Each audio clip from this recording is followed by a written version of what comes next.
kembali lagi di channel YouTube saya Dwi Anggiasida Bariba, masih tentang seputar perpajakan. Kali ini saya akan membahas tentang cara menghitung PPN dan PPh pasal 22. Sebelum kita masuk ke perhitungannya, kita harus tahu dulu nih, apa itu PPN dan apa itu PPh pasal 22. Yang pertama ada PPN. PPN atau pajak pertambahan nilai merupakan pajak yang dikenakan atas setiap barang atau jasa yang memiliki pertambahan nilai dalam peredarannya dari konsumen dan produsen. Cara menghitung PPN ini kita harus menggunakan rumus tarif PPN dikali dasar pengenaan pajak atau DPP. Tarif PPN itu sebesar 10%. Nah, PPN ini merupakan jenis pajak tidak langsung karena iuran pajaknya disetorkan oleh pihak lain. Sekarang kita masuk contoh kasusnya. Setelah kita mengetahui apa itu PPN, sekarang kita masuk ke contoh kasusnya. Tadi kita sudah mengetahui rumus PPN yaitu tarif PPN dikali pengenaan pajak atau DPP. Tarif PPN itu sebesar 10%. Contoh kasusnya adalah PT Cindy merupakan PKP yang menjual BKP pada PT ABC dengan harga 50 juta. Maka PPN terutang yang perlu disetorkan adalah caranya 10% dikali 50 juta sama dengan 5 juta. Jadi PPN yang harus dibayar adalah 5 juta. Kenapa bisa 10%? Karena 10% itu adalah tarif PPN yang sudah ditentukan. Oke, selanjutnya kita masuk ke PPh pasal 22. Apa sih itu PPh pasal 22? PPh pasal 22 adalah yang berkaitan dengan perdagangan barang. Kalau PPh pasal 21 yang berkaitan dengan pekerjaan atau jasa, PPh pasal 22 ini yang berkaitan dengan perdagangan barang yang dikenakan oleh badan usaha milik pemerintah maupun swasta yang melakukan kegiatan perdagangan ekspor dan impor. Setelah kita mengetahui apa itu PPh pasal 22, kita harus mengetahui tarif PPh pasal 22. Yang pertama untuk impor. Tarif yang dikenakan adalah 2,5% dikali nilai impor. Yang kedua ada untuk pembelian barang. Tarif yang dikenakan adalah 1,50% dikali harga pembelian barang, belum termaksud pajak pertambahan nilai atau PPN dan tidak final. Yang ketiga ada untuk penjualan hasil produksi.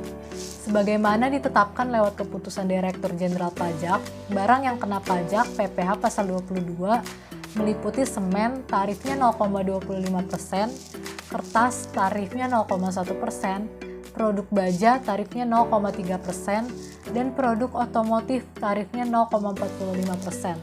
Semua tarif tersebut tidak bersifat final. Yang terakhir untuk pembelian bahan-bahan untuk keperluan industri. Jenis ini juga dikenakan kepada eksportir dan pedagang pengumpul dengan tarif 0,25% dikali harga pembelian dan ini tidak termaksud PPN. Sekarang kita masuk ke penghitungan PPh pasal 22. Oke, setelah kita mengetahui apa itu PPh pasal 22 dan macam-macam tarif yang ada di PPh pasal 22, sekarang saya akan memberikan dua contoh soal yang berbeda.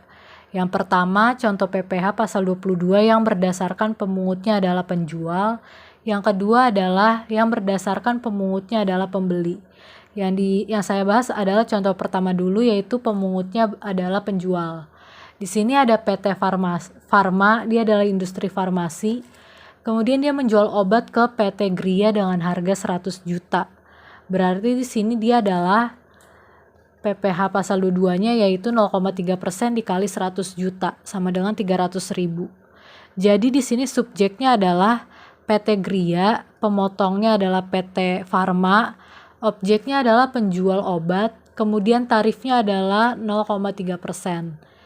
Kemudian proses yang dilalui oleh kedua PT itu adalah PT Gria akan membayar kepada PT Farma sebesar 1.300.000 yang nantinya 1 juta itu buat bayar obat dan 300.000-nya itu untuk membayar PPh pasal 22 yang akan dibayarkan ke kas negara oleh PT Farma. Oke, selanjutnya masuk ke contoh kedua yaitu pemungutnya berdasarkan pembeli. Di sini ada PT ABC, dia adalah industri di bidang perikanan. Kemudian dia membeli ikan dari pedagang sebesar 100 juta. Berarti di sini adalah subjeknya adalah penjual, pemotongnya adalah PT ABC, tarifnya adalah 0,25%.